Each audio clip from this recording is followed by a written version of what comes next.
Could that someone be Mac the Knife?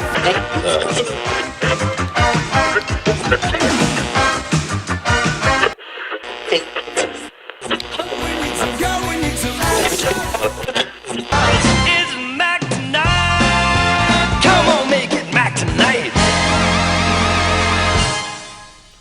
What's going on, everybody? It's another episode of Mac Tonight. How you doing? What's going on? This is nice, huh? This is real nice. We're getting Sephiroth in the game. Oh, guess what? You guys don't know this, but your boy modded his Switch again. I guess you can see for yourself. If you like this nice little skin pack I got. I'm pretty stoked about it. Oh, look at that. Who's that? Oh, it's just Akuma. Nah. I'm crazy. You know, just crazy stuff. I'm so happy about it. It took me a whole weekend to figure out what the fuck to do to mod my Switch just to get skins. Like, I've modded the Switch before for the training pack mod, but that was like a cinch. Well, it was tough to do originally. Just kind of stuff I'm not used to doing. You know, like techie shit. Like before I built my own, I didn't even build it, I had my buddy build it. I was like, just put it together and I just want to learn editing software and I'll be fine. And I really wish I paid a little bit more attention because now, like, when it comes, like, friends talk about CPU, GPU, I'm like, yeah, graphics cards and this thing's overclocked. I'm like, no idea. I don't know what happened. That Talk to Mario just died. But anyway, yeah, we're getting Sephiroth in the game. How insane was that reveal? I was like, god damn, we're gonna get some, like, crappy dweeby Gino! I don't know Gino. Who played Mario RPG? I don't know. Or who's Crash Bandicoot? Really? You want Crash? What is his attack gonna be? Jump on somebody's head? Spin? You wear that stupid little tiki mask? Great. Amazing. That's gonna be so much fun. No, and you collect little apples or whatever. Who gives a shit? Dante would be cool, and everybody was like, "Who knows? Dante might make it in the game." But Sephiroth is way cooler. You used to watch that fight scene from Advent Children a ton. Like, here's a weird. Here's a weird. I used to watch Advent Children before I even knew anything about Final Fantasy VII. My buddy showed it to me. He's like, "Yeah, watch this fight scene. It's pretty dope." I'm like, "Oh, it is." As a 14-year-old, I was like, "This is crazy. Oh my god." And then I was like, I don't know what they're talking about, and Mother and all this crap. I don't know who these characters are. Vincent was pretty cool. That's what I remember. Major edgelord. Hot Topic fucking doorman. Just edgy. Oh, he's dead. Didn't even watch it. Let me turn my monitor a little bit so I can see Akuma a little bit better. Wow, look at that skin from Tekken 7. Here's a crappy part about the Akuma mod. I want that skin in all my replays, like the old school, like Third Strike Akuma looking. But I ended up getting like the Street Fighter V one to take over the original alt for you. You know, red bandana, white gi. And he looks like a big, fluffy dog. You'll see it. Those replays will come later. Just comment when you see it. Big fluffy dog! But anyway. Sephiroth being awesome.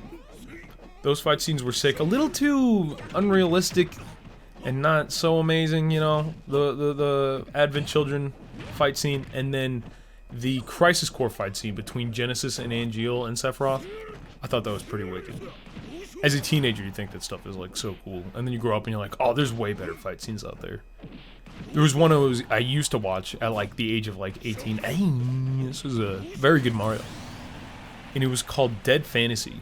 I'm pretty sure it's still on YouTube. Turns out that guy died who made it, but go look it up. It's called Dead Fantasy. It's the Final Fantasy girls versus the Dead or Alive girls, and it is intense. It looks like PS2 graphics, but who gives a shit? It was like, oh my god, these fight scenes are gnarly. And then my buddy showed me Naruto fight scenes. I don't know. I'm not invested in the characters, so I just, like, I'm like, they could do anything, and it would just, like, You just like make him up fight scene. And then he turns into a dragon, and this guy flies around and shoots fire, and he gets a lightsaber out. I'm like, what? No, make it consistent, make it realistic, make it something I'd actually want to watch. Like something kind of believable, where like, oh, I can't believe that just happened. Pretty nutty. But yeah, we're doing the presentations coming out on Friday. I haven't gotten any advance that, like, save your replays, so I don't think he's coming out this week. But who knows? You don't know. Because last patch, there wasn't a ton to patch, and who knows if it's going to be, like, anything dramatic for the replays to change or for like, to be deleted, so I don't know. I'm just really stoked. I think that was a great addition. From Minecraft Steve, like something like 5-year-olds play, to, like, Final Fantasy VII. Like, only old people really... And the remake came out, so everybody kind of knows about it, but... It... if you can see my reaction on my YouTube channel, go ahead and subscribe, like that reaction. Oh, you dead, Mario! Go ahead, drop that. Okay, that'd be bitchin'. That'd be so nice. Fucking yeah. Man. My favorite band of all time. Every Time I Die put out a new little EP. Well, they only released 2 songs from their album this week. And man, I was an Every Time I Die fanboy. I tell you about the time I like discovered them, because they're not like very pleasant to the ear. I understand why people wouldn't like that genre of music, metalcore. But to me, as a musician, you're like, man, they're doing something right. They got something right, and it takes a little seasoned ear to really appreciate what is happening in those songs. It's gnarly stuff.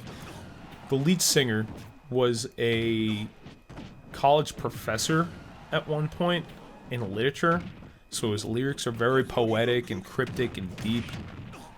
And like, you think the song is about something, and then you really re-listen to it and read the lyrics thoroughly, and you're like, oh no, that's something completely different. It's like it's really based around the struggles of like humanity. Not humanity in general, just like being a human. You know, it's pretty, I like it. I was bit by the bug. At first I was like, this just sounds like every Screamo band I've ever heard. And then there was one song called Tuscan Tempered. I'm like, oh, and it was off the Gutter Phenomenon. And you can hear it in the rhythm. They're like, oh, they're all doing this on purpose. It's not like just a bunch of people like hitting shit and not thinking it through. These rhythms are like planned out and executed very well. And that's what I like about the Dillinger Escape Plan. That is one band that I don't think anyone in this whole entire like Smash community is gonna be like, yeah, they're a good band. Because you listen to anybody I've ever showed the Dillinger Escape Plan to, they're like, it sounds like you're throwing a trash can down the stairs. I'm like, no, but if you really think about it, like there's some songs that I've tried to memorize just from my brain. Like, just to replicate, and like, whenever it plays, I could just be like, and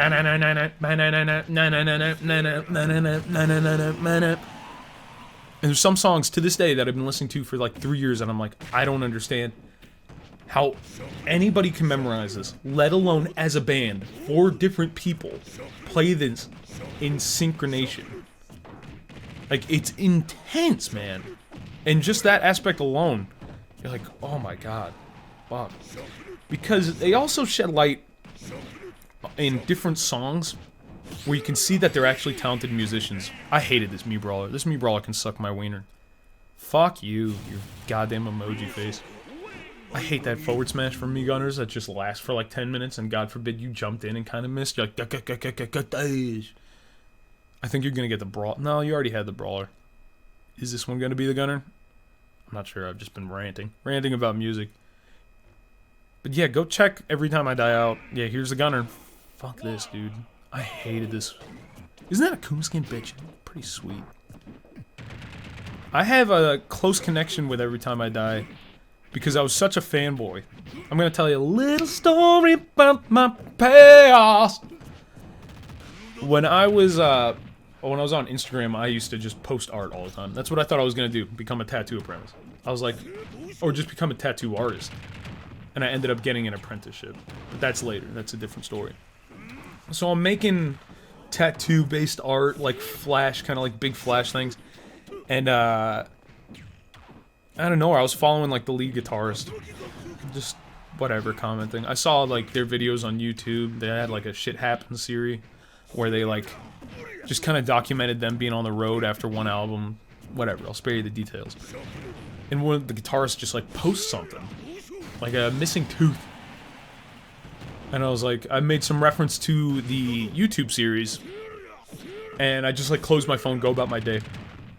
And then after that, like an hour later, just goes, I get like 2 comments and like a bunch of likes on all my photos, and it was Homeboy. It was Andy Williams. I was like, no joke, the guitarist from Every Time I Die literally just liked like 5 of my photos. And then I gotta tell you what the comments read. It's like, draw me something satanic. I don't care what it is, just do it, and I'll get it tattooed on me. Yo, I was freaking out. I was like, no way, my favorite guitarist of my favorite band just asked me to put a tattoo on him? Like, drop a tattoo that's gonna be immortalized on his body forever until the guy dies? Like, gnarly, right? That's fucking crazy. So the drawing that I make is kind of, I don't know if I should post it. I'll put it right here, who cares? It's not what, like, I believe personally, but I was asked to draw something. I'm not gonna just be like, no, I'm not gonna draw that, especially coming from, like, a Catholic school background. I'm just gonna do what I'm gonna do it. I'm gonna do it. What, would you not? Come on, your favorite band, your favorite guitarist? No, come on. And so I did it, and then sent him all the, like, 2 ideas, and he ended up getting one of them. And this was, like, maybe a year later. So, like, in that meantime of that happening, I'm like, I guess I don't like my drawings. Oh. And then out of nowhere, before I was heading to a party, I saw it on what is it, Instagram. And I was like, no fucking way. And me and my buddy, he was gonna drive me to the party that all my friends were at. And so we smoked a little weed. I'm not advocating weed use, but it is legal now, so I don't give a shit, whatever. And we go and we drive there. And I'm like, I'm feeling this high. I'm like, this is crazy. Not the high of the weed, but the high of like, I can't believe that actually just happened. How insane was that? And I get through the door and everybody's like clapping. I'm like, whoa. And I'm baked out of my face. I'm just like, oh, cool. Is this what glory is? You know, like a retard, but it was cool. Everyone's like, congrats, man, congrats. I miss that focus tag. That's so depressing. Yeah, I rid a high for a little bit. And, yeah, that was that. And then, cut to, maybe like 3 years after that, 2 years after that, I'm going to, I used to do grill cleanings. It was like my business I ran. I still kind of do it, but I've like tuned down a bit because I want to start doing some more YouTube stuff. And I'm driving to pick up a check afterwards. After like I clean the grill, the guy's like, I won't be home until 5. Come by my place after 5 o'clock. Go there. I go and I leave, and I got my little brother in the car. He's driving me. I don't know why, because I think we were going somewhere after that. And we're leaving the place. And it's like on Cave Creek Road, Old Town Cave Creek. It's like a, not really a hick town, but it's like meant to be old-timey western, like Rawhide. I don't know if you guys know what that is, but it's just meant to be like an old-timey little place. And I'm driving down the road, and we come to like a stop sign to turn onto that road with the old-timey bullshit. And I see like a dude with like a ton of tattoos, walking with like a blonde wife. And, like, a kid in a stroller and, like, 2 older people with him. I'm like, that guy looks familiar. That's the other guitarist from Every Time I Die. And I go, oh, shit! Like, in my mind, it happened instantly. I go, fuck! So I roll down the window. I go, Jordan Buckley! And he turns, looks, and I'm like, oh, shit, that's really him! This is crazy! I get out of the car, I run up, I'm like, yo, what's up, dude? And he gives me a big hug, and we, like, shake hands. I'm like, that's crazy. He's like, yeah, I moved here, blah, blah, blah, all this other shit. In my hometown.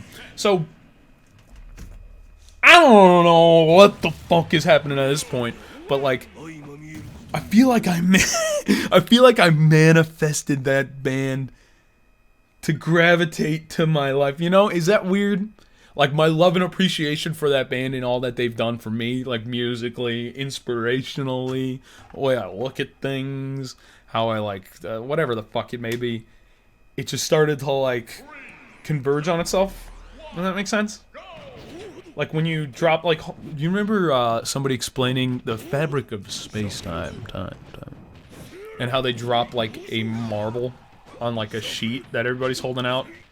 And then people keep dropping marbles on it, and everything starts to go to the middle marble because of the weight of it. That's my thought on how that happened. What happened? Oh, I had a Sweet Zero to death. And then he, whatever the fuck happened. I Tatsu'd off because I didn't press down B. Fuck you. And sometimes this game, you know? I hate it. Because sometimes you can do a down air, and then you want to DI back to the stage, and then you end up just doing a Tatsu right off the edge. Comment if that's ever happened to you. And subscribe to my channel. What happened? You just died again? Smack him? Oh no, missed the focus. But whatever. Yeah, I feel like since I cared for that band so much, it just kind of like gravitated into my life in a very weird way. And who knows, like, we got that studio in like Carefree. If we end up making a couple videos that are pretty good after we record these songies. Woo, you're dead. You never know what can happen. Invite them over. Next thing you know, I'm jamming with one of the guitarists of my favorite band. Like, it's... I hope that happens. Just cross your fingers for your boy Mackie T. That'd be gnarly. So, I don't know. It's weird meeting people that you admire. It's very, like, what the fuck just happened? But it's weird. I have, like... Living in this part of, like, Arizona, it's very quiet, and it's very kind of like old rich, so people are like very quiet and nobody like can recognize celebrities or whatever it may be, so like there's a ton of them. Oh, watch this. No, nothing happened. Never mind. Don't watch that. No, don't watch that. It's like basically in Scottsdale, right? I've met so many like weird celebrities in passing. Frankie Muniz ended up living here. Malcolm from Malcolm in the Middle. And he, like, started a racing company for some reason. And he's just, like, frequented, like, the Safeway we shop at. There was one time with, like, my ex, we, like, went to Sushi Station. And he walked past me as I was, like, walking through the door. I was like, Malcolm, what up? And he just said, hey, and, like, waved. And then I looked at my ex-girlfriend. And I was like, you know who that is? And she looks at me and goes, Chris, I can't keep track of all your friends. I'm like, it's Malcolm! What are you, stupid? Whatever, it was just kind of funny, like, I was like, how are you so out of touch? She didn't know who Robert De Niro was. How do you not know who I am, huh? Come here! Like that, that's my Robert De Niro. Come on. A little tongue, so you gotta do the tongue. Nah, that's too much tongue. I can't. Met Frankie Muniz. I've met Skinny Pete. This showed up on my timeline. Actually, I have a photo of it. Post it right here. That was crazy. Skinny Pete from Breaking Bad. I was working at a gas station at the time. What is happening? Ooh, oh. I was working at like a gas station for like a little bit. And it's like it's not a gas station, it was called a general store. The Pinnacle Peak General Store. And it's got like all these like old-timey shit like hanging from the ceiling, like sleds and canoes and vintage bikes and very old chandeliers. And it's neat. It's like a nice place. It's like if you visited this town, that's like one of the places to go. I didn't get the shirt taken off. Made me mad. But hold on, I'll continue with the story. This is kind of funny. What happens here? Roll behind, grab him. He breaks free. Uppies. I'm like, see ya. Spikies. Come on. Mackie D, baby, let's go. We're in a general store, and then this place is so unique that they ended up filming like a art house video, like a film. It was called 1111. I might be in there. I haven't watched it yet. I should probably go through, and I'll post it right here if I am. Or just cut to the clip. Can we cut to the clip, Mac? I'll have to find it. And, I didn't know he was with the crew. So I'm doing we're just standing there. They're like, just act natural, act like you're ringing people up. Just be like an extra for a little bit. Me and my buddy Eddie. And, I was like, yeah, sure, whatever. We'll do it. I don't care. We go through, blah, blah, blah. And then they're leaving. They're wrapping everything up. And then some of the crew and the cast come over and they're like ringing up. They're like, because it was Christmas time. Christmas time! And they're like buying gifts from the gift shop and ringing up with us, the cashiers. And one of the ladies like, I was like, yeah, it's just pretty crazy. They're doing films and stuff. You ever meet anybody big? Like, you ever do work with somebody crazy? And like, yeah, we're actually doing this film with Skinny Pete from Breaking Bad, Charles Baker. I'm like, what? Lady's like, yeah, he's here right now. I'm like, what? Oh, like, and then he comes and rings up. I'm like, you Skinny Pete? He's like, yeah, man. He looked like a normal dude. I was like, fuck, this is crazy. So I like ran behind the counter. I'm like, can you mind if I take a picture with you? It's like, yeah, sure, man. Go crazy. I was like, awesome. So I got that picture post. There he is, Mackie T. Nice pomp. Ooh, you're dead. Weird, right? And then there was one time outside of CVS. I don't know. I went in to like pick up my paycheck. This had to be, I was a freshman in college. I was working at CVS for quite a while. And me and my brother and my buddy Conan, we all go to CVS. And I go in to get my paycheck. And I talked to like my buddy Cash, who's like, there's the fluffy dog Ryu. My buddy who was working his shift, he's like, yo, Steven Seagal's here. Like, what? He's like, yeah, Steven Seagal is like shopping in the store right now. Nobody. So I leave, get my paycheck, and we're sitting in the parking lot in my brother's salty Altima. Oh, look at that, I did an up air spike. We're sitting in his Nissan Altima, waiting for Steven Seagal to exit the CVS.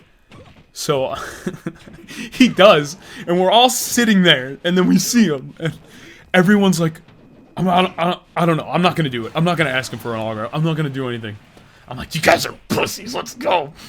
So I had like a little notepad, literally perfect for an autograph. So funny, so tiny, and and I was so gung-ho about it. I'm like, I'm gonna do it. This is a once-in-a-lifetime. I'll regret it for the rest of my life if I don't do this. And I'm walking up to him in the parking lot as he's entering his vehicle. And I'm like, man. And I go up and I'm like, Mr. Seagal? And he literally turns down to me and goes, ugh. I hand him the little pad and then the Sharpie. And he just signs it. Like, doesn't even look and just signs it and gets back in his truck. He's like, SUV. And I was like, ah! I was waved it in the air as I walked back to the Ultima. I was like, I got it.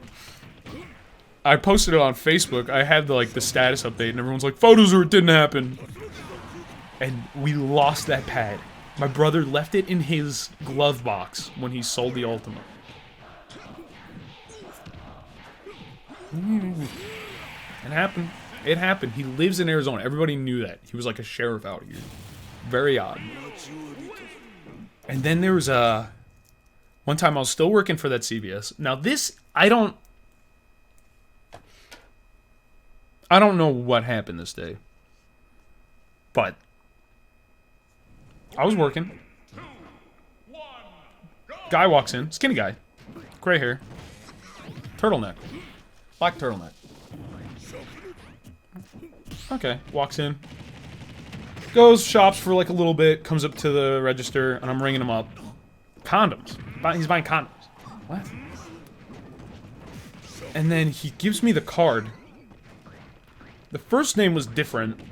The last name was Jobbs. I had to look for a second. I'm like, I'm pretty sure this is Steve Jobs.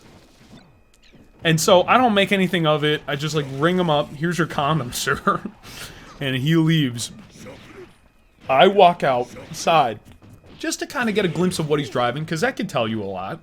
If he's driving like something nice, if he's getting into like a like something, whatever it may be. He gets into a Escalade. Big burly black dude driving. And I just see kind of a gray-haired woman in the back. And then I see him enter the car. I'm like, was that fucking Steve Jobs? Is that fucking Steve? So to this day, I'm gonna tell everybody that I sold condoms to Steve Jobs. Maybe like a year before he died.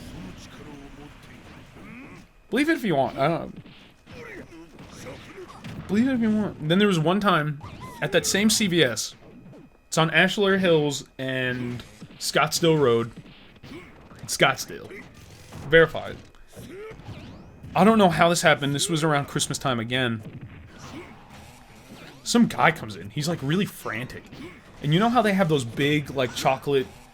Life is like a box of chocolates.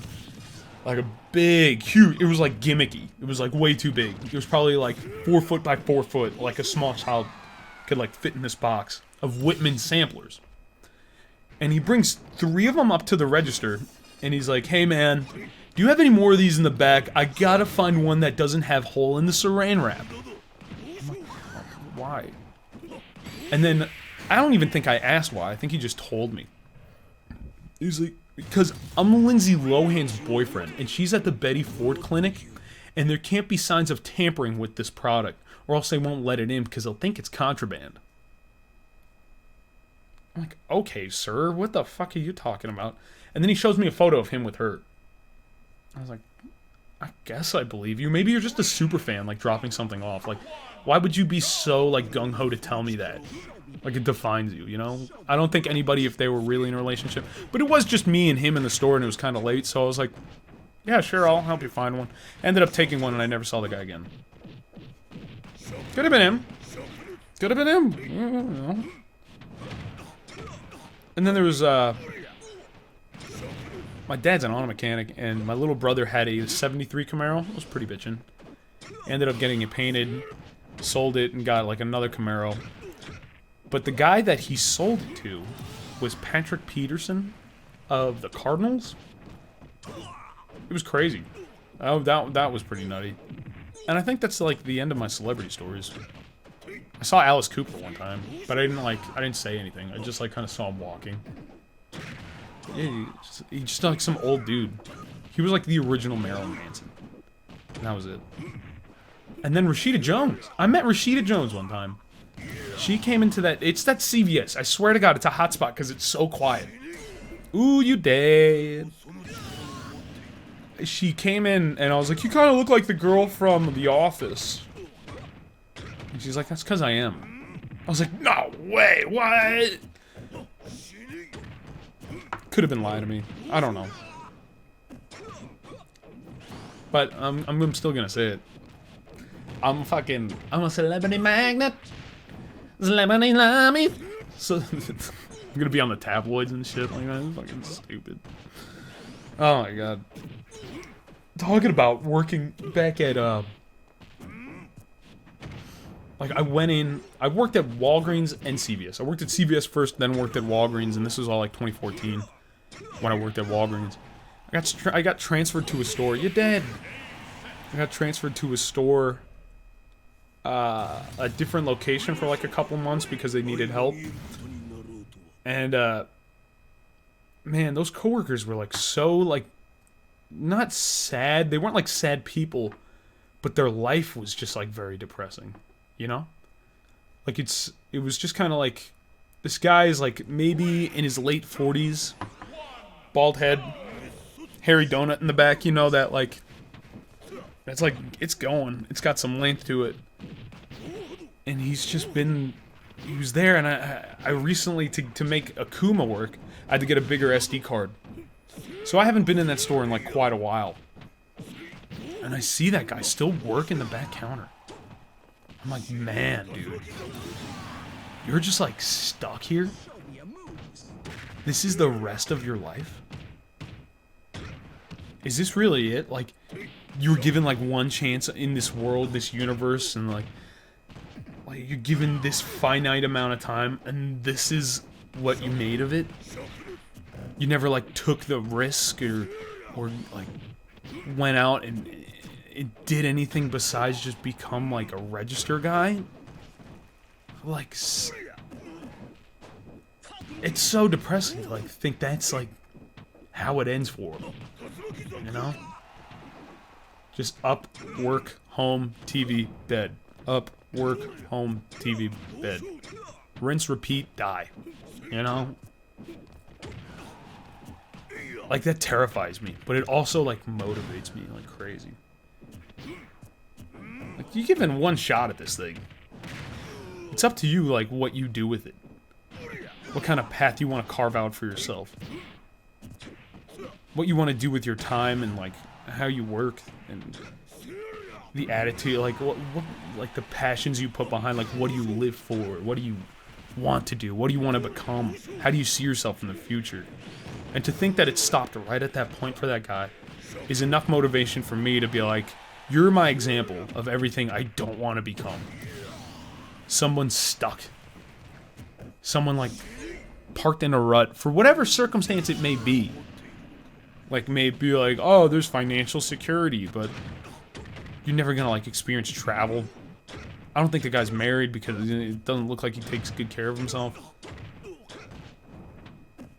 Man, it freaks me out.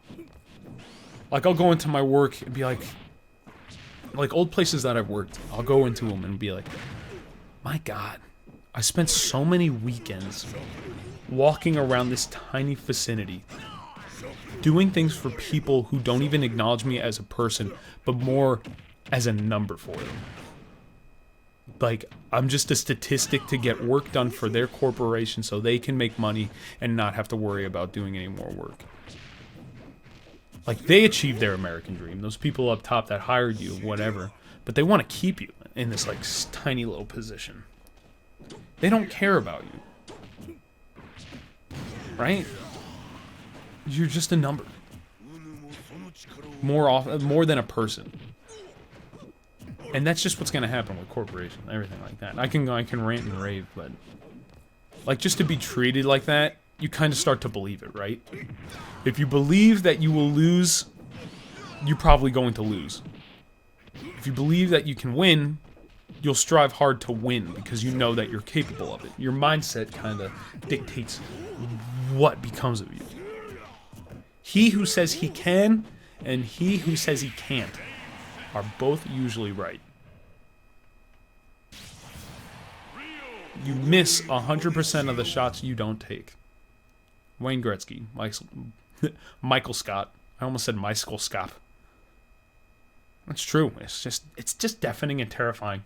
And thinking of like working a 9-to-5 nightmare is, you're already dead at that point. You know?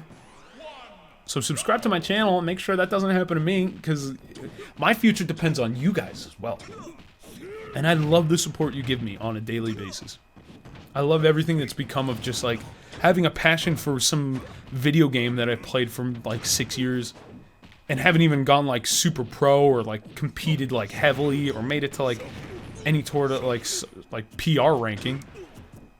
I just love it. I have passion, and that's enough to see like you guys support me on me liking something. Not liking something, loving something. It's incredible. It's fucking nice. It's crazy to experience that. You're dead, Captain! I fought so many Captain Falcons. So many of them. And it's awesome to have that kind of support. Man. I was thinking of, early this week, I was thinking, because I'm on Twitter, and Twitter's like the best place to watch fights. Like actual like school fights.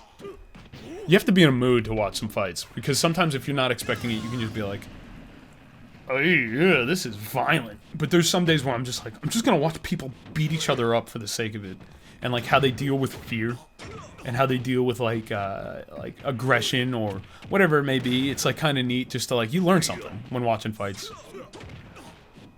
But have you ever watched like a good school fight? Like, have you ever been a part of a school fight or like witnessed one at school? Damn, I gotta tell you a story. It was this one kid, I'll never forget this. There's one kid named Dylon. I think he came to our high school when, like, maybe, like, 2 years in. So I was a sophomore, and he got transferred from some other school. And he was a great kid. Really nice guy. Super nice guy. And one day, there was this rock in the middle of campus called the Spirit Rock. And behind the Spirit Rock is a huge fucking flagpole that they would hang the American flag on. It's like kind of where everybody would like cross paths with each other, like say hey, and then go to class. And my school was kind of big. Yeah, I think it had like 3,000 kids. And I'm like getting out of class, and I see everybody, a huge circle, around the Spirit Rock. I'm like, what is going on? That Dailon kid is fighting this Asian guy. I'm like, what? So I've been to like concerts and shit. This is so funny. Yeah!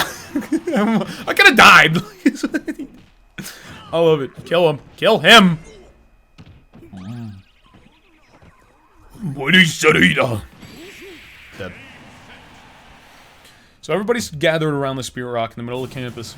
I make my way to the front, and I just see probably the craziest fight I've ever seen in my entire life. This kid, Dailon, is trained in boxing. He had to be, because he was landing every punch. It just looked awesome. It looked so sick. He landed every punch with precision on this poor kid. Just knocked him. It went on for like a minute of him just straight, like, this Asian kid trying to attack him. Him like, whoa, yeet, and then boom, capitalize it. He only like capitalized after he like, the guy whiffed an attack, and just, and I was like, this is crazy, this is straight out of a movie. And then he finally, the Asian kid misses one last time, and Dailon just rocks him straight to the, I think it was like the sternum, of all places. And I live in Arizona, so there's cactuses everywhere. He hit that kid in the sternum, he fell back and landed on a barrel cactus.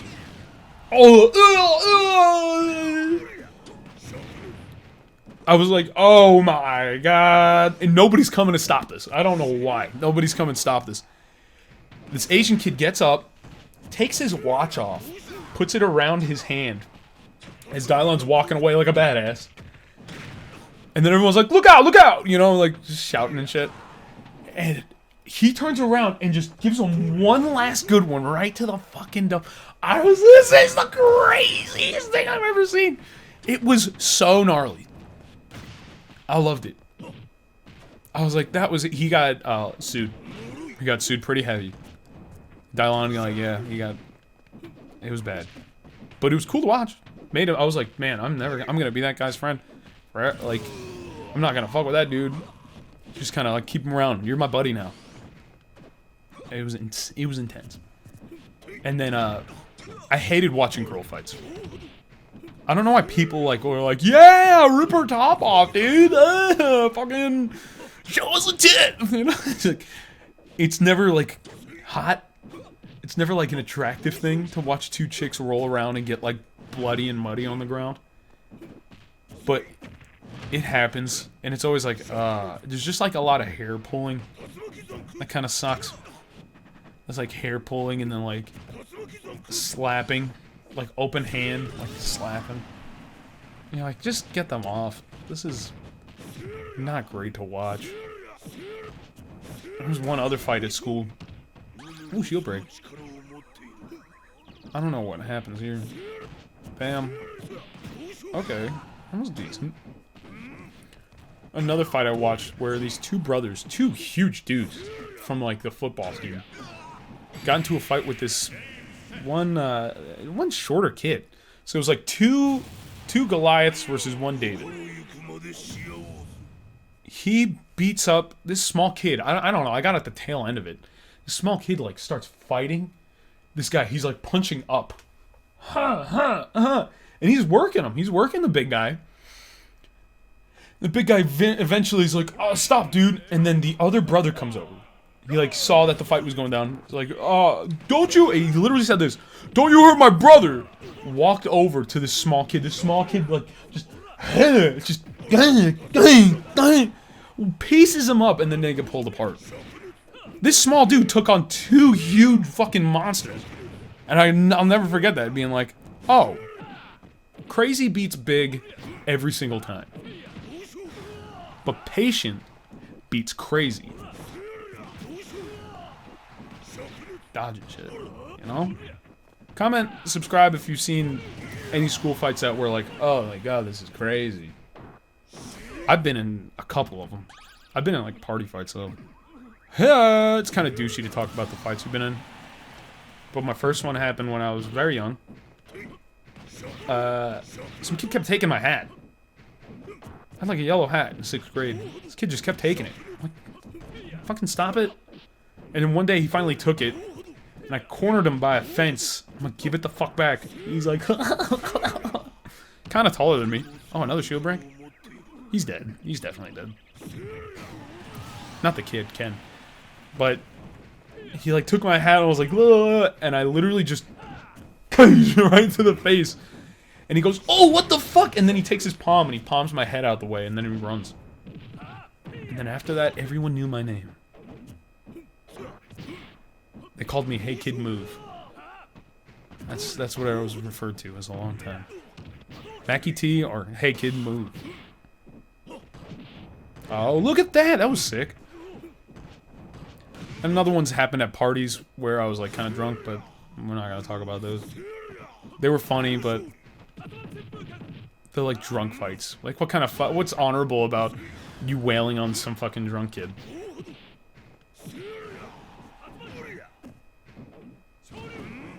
I don't know if nothing's really happened recently, because nobody fucks with these dudes. I fight people in Smash Brothers now. That's it. I was recalling a story that happened a while ago. Because you guys made me think about the, with the yellow car, what is it, the blue car story I was telling you on the last podcast? I was like thinking, is there more of that? And I was like thinking back to that every time I die story. I'm like, that has to be like one of them. And then, yeah, I was just like thinking of like stories to like tell on this podcast. And I was like, I had one and I can't remember it now.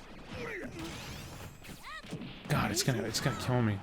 But I guess I'll just tell you about another story that happened to me, because when I was talking to my buddy last week, he's like, do you remember that Jeep story? So, here it is. The Jeep story. It was the day after Halloween in...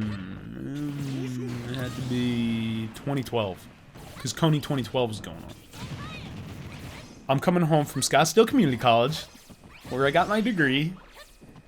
And then, as I'm driving down, I've seen this Jeep parked on the side of the road. I'm on Tatum... No, not what am I fucking saying? I'm on Pima and Dynamite. Right on the corner of Pima and Dynamite was a Jeep. White Jeep. That had a trailer attached to it. And I kept seeing that they had an orange sign. Like a nice little orange sign on the window. And I know what that sign means. That means abandoned vehicle. So now, if there's an abandoned vehicle sign on this car... they have like 4 days before somebody picks it up, before it's brought to like a tow yard and like claimed by the state. So I'm like, if nobody's picking this up, like I'm gonna go check it out. I pull over the side of the road and I check it out, and it's got an LS motor in the back, which is like a Corvette motor from like the 90s. And I'm like, oh. And a bunch of parts. It had like the drivetrain, like the transmission, the exhaust on the trailer, but the motor was in the back of the Jeep, like in the Jeep bed. 2 seats, Jeep bed with a motor in it, all the parts for the motor on a trailer in the back, sitting on the side of the road. And me and my buddy were gonna hang out for a little bit before I had to go to Tempe with my mom to look at an investment property. Oh, she's a realtor and she had like really great ideas. I love her mom. So I text my brother, Ricky, who was working for my dad at the time in Mesa. And I'm like, yo, check this thing out. Like, you seeing this? Should we take this? If it's just abandoned and somebody's gonna claim it by the state and put it up for auction, why don't we just take it? And he's like, if you can get it. I'm like, yeah, okay. And so I called my buddy Conan. I'm like, hey man, can you help me out? I found this Jeep on the side of the road, and I sent him the picture. He's like, yes. He comes over to my place, and we're taking my mom's truck to go get these parts. Mom's like, what do you need my truck for? What are you gonna do with the truck? And I'm like, well, we found this Jeep on the side of the road, and blah, blah, blah, blah, blah. I explained the story, and she's like, okay. So she drives us to the Jeep. And I call my dad on the way. He's like, go do it. So my whole family's involved at this point. And we're like, let's go take this fucking Jeep. I couldn't believe it. At this point, I'm like, wow, this is nutty. I cannot believe that we're taking this goddamn Jeep right now. And we go to it. And we're taking all the parts off the trailer and putting it in the back of the Ram, the red Ram that we have. And, we got everything, but the motor's way too heavy for 2 people to carry. In the back of the Jeep. Took everything off the trailer, now the motor's in the back of the Jeep, and we gotta take it off. We gotta, like, we can't move it. I'm like, do we make a second trip? Do we come back? And I'm looking in the Jeep, I'm looking for the keys, seeing if somebody, like left it around, put it under the mat. You never know. You just never know. Oh, no, do I? Oh, I win. 3 stocks, baby.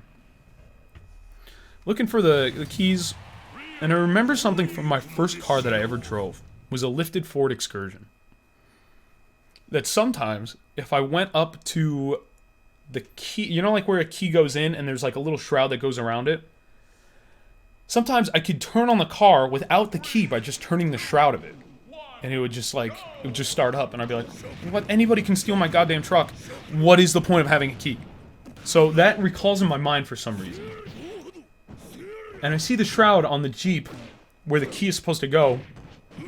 And this is a manual Jeep, by the way. Keep this in mind, it's very important. Because once I go to turn that shroud, the Jeep moves forward. Because if it's in gear, and the motor cranks over, the Jeep will move. And me and Conan like looked at each other right when that happened. We're like, whoa! And I'm the only person who knew how to drive manual at the time. So I get in, and I'm trying to start it. It turns out I have to hold my hand on the key and keep holding it for the car to move. For the Jeep to move. And so it starts moving. I'm in first gear, and we're taking off. My mom's following right behind me on the Jeep, trying to make sure nobody sees us take off. So we turn on to Dynamite. Blah, blah, blah. I'm thinking we make the first right we possibly can. Get this thing off the street. You don't want anybody to see you. Crack that shield, baby. See ya. 70%. You're dead. You don't want anybody to see you do this. And so we make the first right. I don't know if I should tell you what street it is because it's fairly close to like where I live. Make the first right. I turn on it. I see my mom turn right behind me with Conan in the other car. And then somebody else behind them. Somebody else behind my mom and Conan in the car behind us passes them. Gets right up next to me. And I'm like, go around. You're good.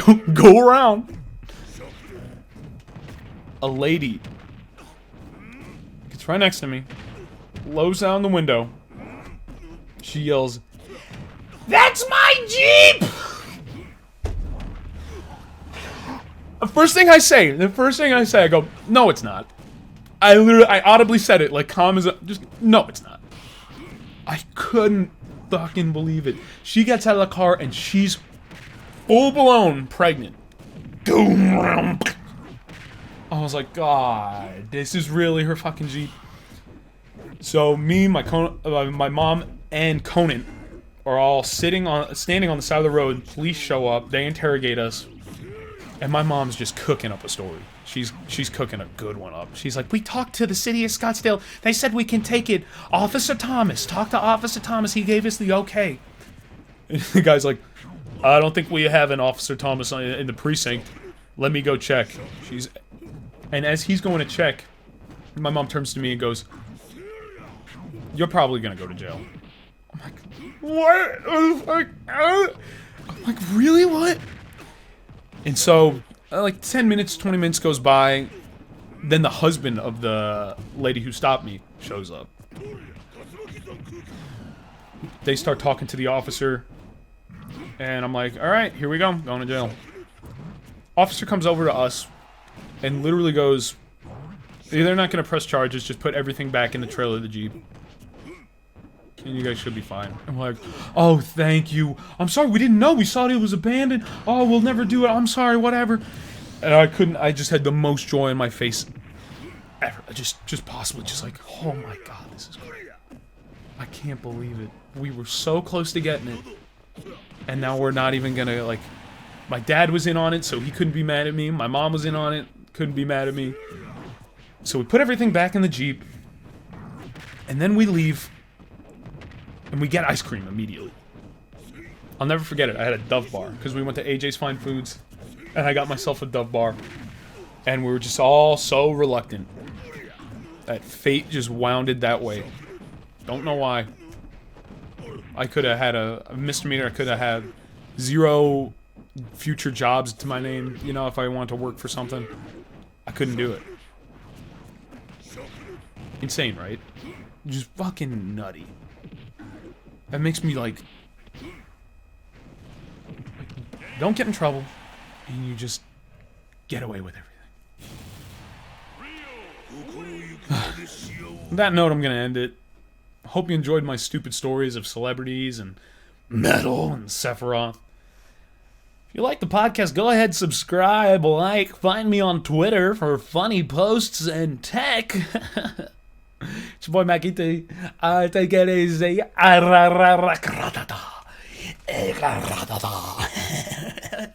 a douchebag.